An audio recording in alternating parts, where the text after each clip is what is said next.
Welcome to Pragya smart classes.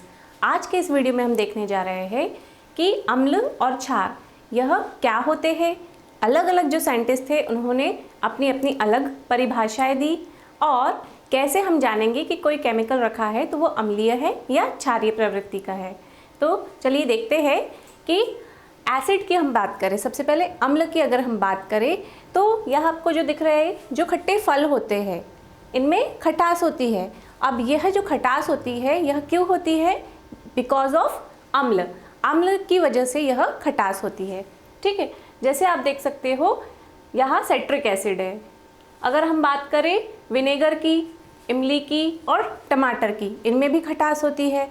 और इनमें खटास कैसे आती है? विनेगर में एसिटिक एसिड की वजह से, इमली में टार्ट्रिक एसिड की वजह से, टमाटर में आप देख सकते हो ऑक्सैलिक एसिड की वजह से। तो इनकी वजह से, एसिड की वजह से, अम्ल की वजह से इनमें खटास आती है। जो हम लोगों के टंग पे टेस्ट बड होते हैं वो खटास के टेस्ट बड होते हैं, जिस अम्ल की वजह से ही वह खटास हमें महसूस होती है। अगर आप देखेंगे कि ऐसे पदार्थ जो प्रतिक्रिया के बाद में हाइड्रोजन आयन देते हैं वह कैसे होते हैं? अम्ल होते हैं। और यह अगर फलों की बात करें तो खट्टे होते हैं। ठीक, उनका पीएच क्या होता है? 7 से कम। जिनका पीएच 7 से ज़्यादा होता है वह कहलाते हैं क्षार और वो कड़वे टेस्ट के होते हैं। ठीक, एग्जाम्पल कर ले अगर क्षार की तो साबुन, डिटर्जेंट और बेकिंग सोडा, यह सब क्षारीय प्रवृत्ति के होते हैं। ठीक है, और ये एग्जाम्पल हो गए हम लोगों के क्षार के। आगे हम देखेंगे कि अरहेनियस थ्योरी, यह जो साइंटिस्ट है अरहेनियस, सबसे पहले इन्होंने परिभाषा दी कि कैसे अम्ल और क्षार की प्रवृत्ति होती है और उनकी डेफिनेशन क्या है। ठीक, और हम देखेंगे अरहेनियस ने हमें बताया कि अगर कोई अम्ल है, जैसे कि HCl, यह एग्जाम्पल लिया, जैसे ही उसे जल में हम डालते हैं तो जल में वह हाइड्रोजन आयन रिलीज करते हैं। ठीक, और ये हाइड्रोजन आयन आप रिएक्शन में देख सकते हो जैसे ही आते हैं वह अम्ल कहलाते हैं। दूसरा हम बेस की बात करें, NaOH का एग्जाम्पल ले लिया और यह जो NaOH है जैसे ही हाइड्रोक्सिल आयन रिलीज करते हैं, OH नेगेटिव आयन, तो वह क्या कहलाते हैं? बेस या कहे क्षार। फिर जो साइंटिस्ट आए ब्रॉन्स्टेड, जो कि डैनिश के थे, और लोरी, ये भी साइंटिस्ट थे हमारे ब्रिटेन के। तो डैनिश और ब्रिटेन के ये साइंटिस्ट थे ब्रॉन्स्टेड और लोरी। इन्होंने भी अपनी एक परिभाषा दी एसिड और बेस के लिए, अम्ल और क्षार के लिए। फिर इनके हिसाब से क्या था कि एसिड और बेस क्या है, आगे हम देखेंगे। एसिड एग्जाम्पल ले लिया यहाँ हाइड्रोजन फ्लोराइड, तो अम्ल वह है जो हाइड्रोजन आयन दे सकता है और क्षार वह है जो हाइड्रोजन आयन लेने की कैपेसिटी रखते हैं।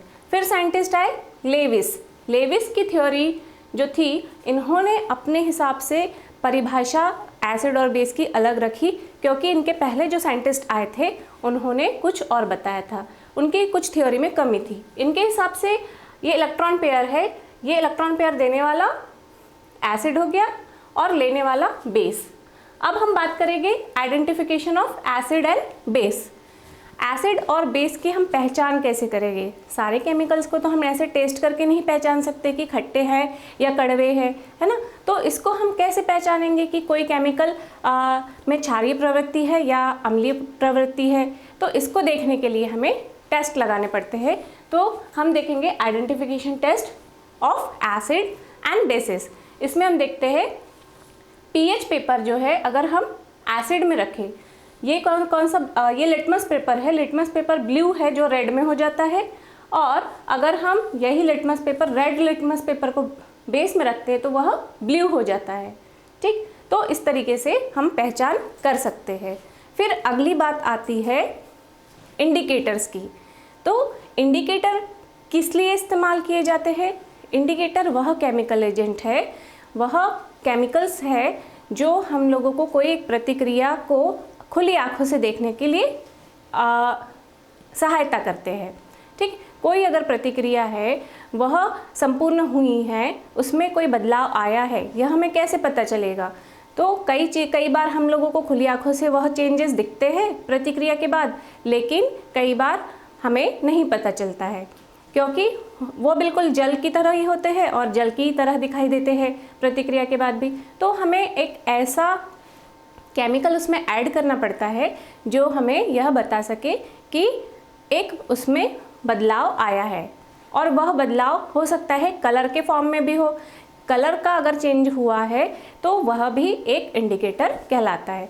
जैसे कि हम नेचुरल इंडिकेटर की बात करें तो आप देख सकते हो, घर में ही आप देख सकते हो, हल्दी का जब अगर दाग लग जाए हमारे कपड़ों पे और अगर आप उसे साबुन से धोने की कोशिश करते हो तो क्या होता है, जो हल्दी है रिएक्ट कर लेती है साबुन के साथ और लाल कलर में परिवर्तित हो जाती है।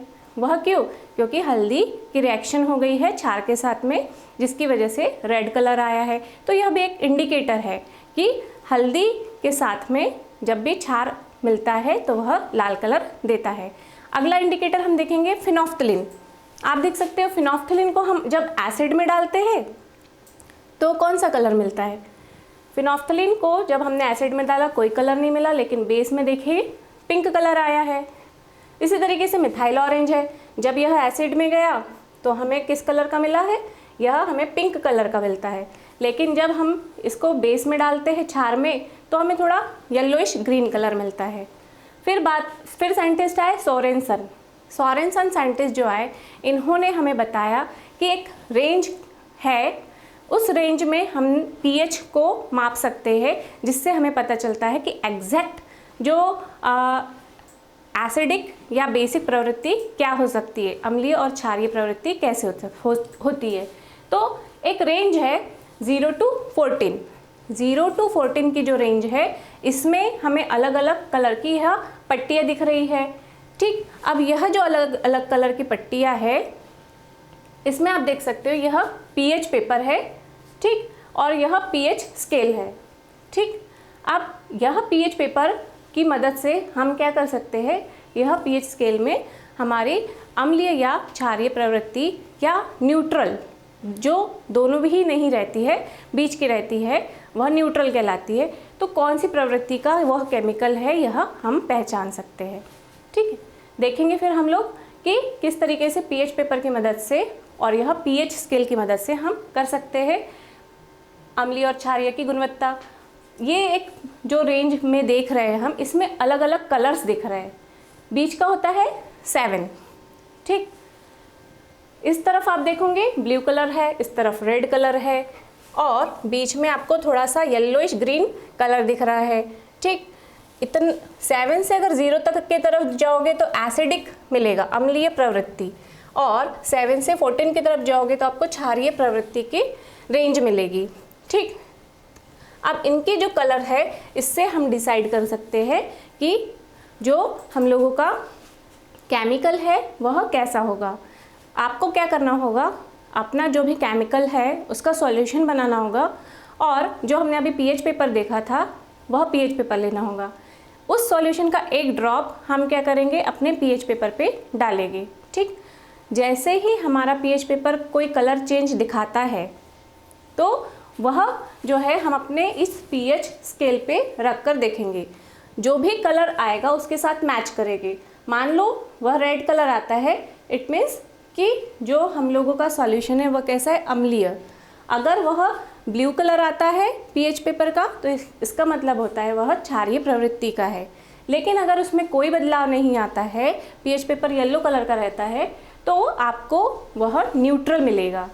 पीएच को आप कैसे गिन सकते हो, पीएच को अगर कैलकुलेशन से देखें तो minus log of hydrogen ion concentration से भी आप पीएच गिन सकते हो। और अगर हम डेली लाइफ की बात करें, डेली लाइफ में क्या होता है, डेली लाइफ में हमारे पीएच का क्या रोल है, हम अगर देखें तो आप यहाँ देख सकते हो जो पाचन क्रिया होती है हमारे पेट में, उसके लिए हमें अम्ल की ज़रूरत पड़ती है, जिससे कि जो बड़े मॉलिक्यूल्स है हम लोगों के खाने के वह ब्रेक डाउन होकर छोटे मॉलिक्यूल्स में बदल जाए। लेकिन यह जो एसिड बनते जा रहा है हम लोगों के पेट में, यह ज़रूरत से अगर ज़्यादा हो गया तो पेट में छाले हो जाते हैं और इसको कम करने के लिए हम लोग क्या करते हैं, मिल्क ऑफ मैग्नीशिया भी इस्तेमाल कर सकते हैं। अगली चीज़ हम देखेंगे टूथ डिकेइंग, मतलब दांतों का सड़ना। अगर जो भी पीएच है, जो भी हम चीज़ें खा रहे हैं, उसका पीएच अगर अम्लीय और क्षारीय ज़्यादा हो गया तो उसकी वजह से भी क्या हो सकता है, जो दांतों में सड़न हो सकती है। ठीक है, आज की वीडियो में बस इतना ही। अगर आपको ये वीडियो पसंद आता है तो आप नीचे कमेंट करके बता सकते हैं। ठीक, अगर आपको ये वीडियो अच्छा लगा लाइक करें, चैनल को सब्सक्राइब करें और बेल आइकन प्रेस करें।